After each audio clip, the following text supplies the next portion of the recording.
Marcus came in for two things: milk and bread. That's it. Now he's at the checkout, watching 14 things roll by on the belt. $87. And honestly, he feels good about it. The yogurt was on sale. In the car, he literally said 10 bucks, maybe 12. So how did $10 turn into 87 in under half an hour? Let's rewind and walk in with him, because this market knows you way better than you think. First thing you see when you walk in? Flowers, shiny fruit with little water drops on it, and that fresh bread smell right on time. None of that is luck. Pretty much everything here has been tested on millions of people. There are 5 tricks running this place: the soundtrack, the shelf rent, the long walk, the numbers game, and the stage set. Stick around for the ending, because the plot twist about who's actually winning is not what you'd guess. Hey, Penny here. One promise before we start.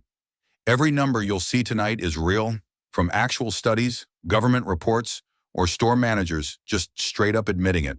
And if a famous study is sketchy, I'll tell you that too. Okay, follow Marcus. Trick 1, the soundtrack. You hear that music? Marcus doesn't.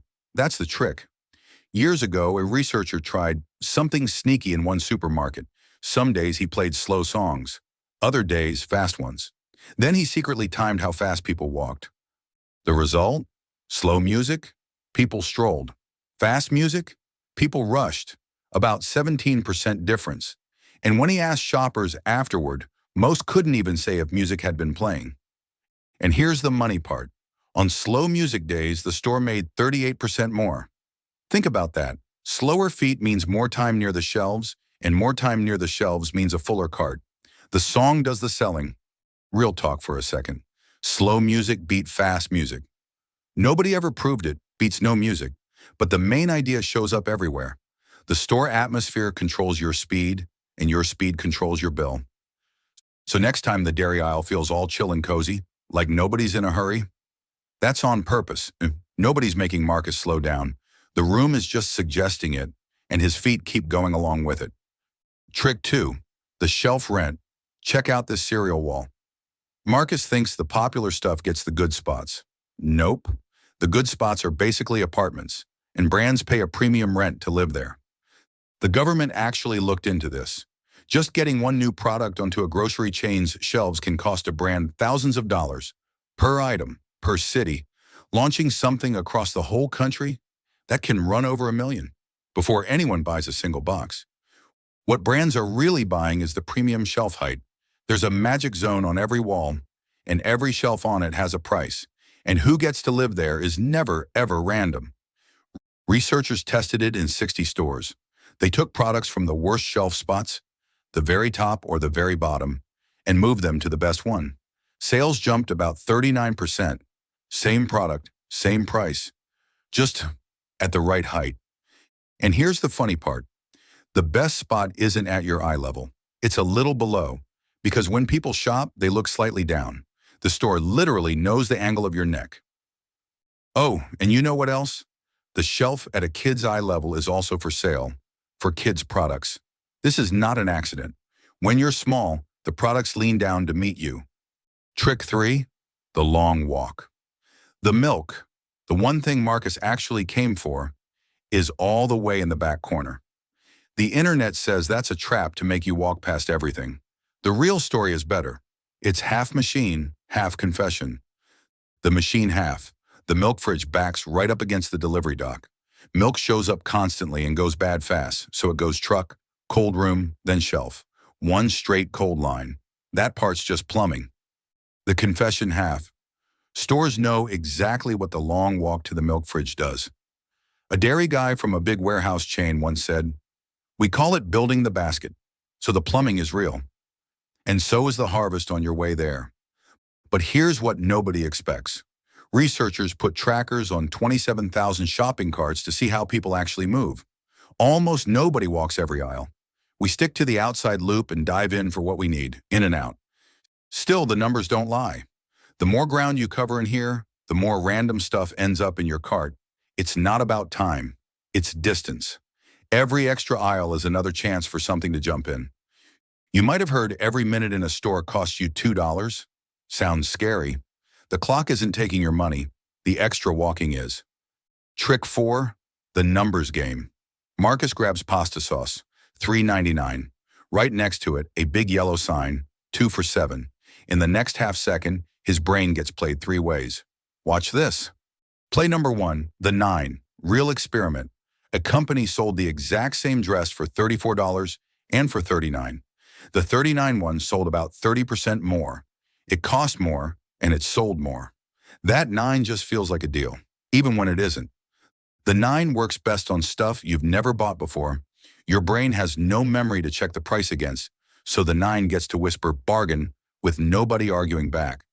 That's why not everything ends at 9. It's aimed. Play number 2, the bundle. 2 for $1.50 sells about a third more than 75 cents each. Do the math. It's the same price.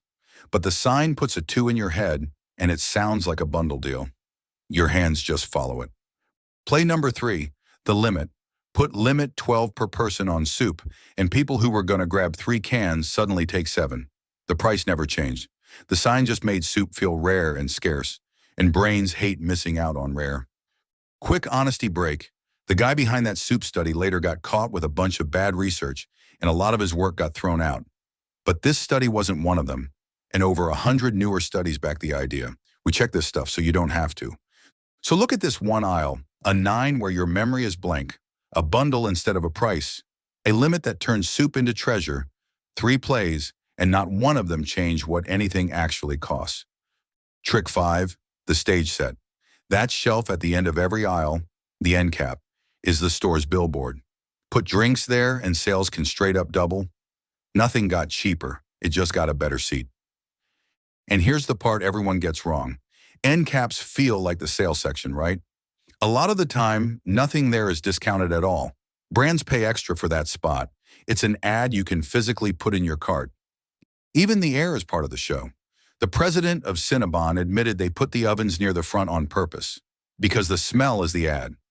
One test store moved the ovens to the back, and sales dropped. The bakery by the door? That's a business plan wearing an apron. Does smell always work? Honestly, no. One long study found 0 effect, but it never hurts. And you don't bake bread at the front door by accident. The free sample is the oldest move in the book. Classic experiment. Hand someone a free soda, and afterward they buy about twice as much from you. Not because they like you, because now they feel like they kind of owe you. Even the shopping cart can be in on it. A study published in 2022 showed that changing the handle design, making you use different arm muscles, can cue your brain differently, and people spend about 30% more. And that famous line about bigger carts making you buy 40% more? Nobody can find a real study behind it. But the handle thing is real, though. Wild. Okay, the twist. After all 5 tricks, how rich do you think this store is getting off you? Most people guess they keep around 35 cents of every dollar. The real answer, from the industry's own books, about 2 cents per dollar only. 2. Staff, rent, fridges, food going bad? It eats almost everything. This place isn't a money printer. It's a tug of war over pennies. And that's exactly why every trick you just saw exists.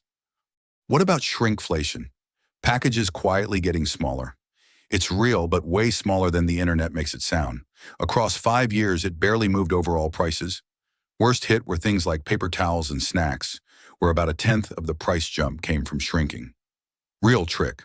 Small one. And the biggest stat this whole genre loves, 76% of your buying decisions happen in the store. Guess who made that one up? The advertising industry, when actual researchers followed real shoppers with receipts. Truly unplanned buys were about 1 in 5. Yes, stores use tricks to get your money, but advertisers also exaggerate how helpless you are, just to sell you solutions. Both sides are profiting off you. The reality, only 1 in 5 purchases are actually unplanned, and you can easily beat those odds. So let's beat it. Nadia, who reads receipts like other people read group chats, has 4 moves. Move 1, read the unit price. That tiny number on the shelf tag shows you the real cost. It proves 2 for 7 is no better deal than paying $3.49 each. It instantly breaks the bundle trick right there. Move 2, decode the 9. New product, price ends in 9. No sale sign anywhere? That 9 was aimed at a brain with no price memory, yours. Check the unit price and keep walking. Move 3. Decide the quantity per item at home.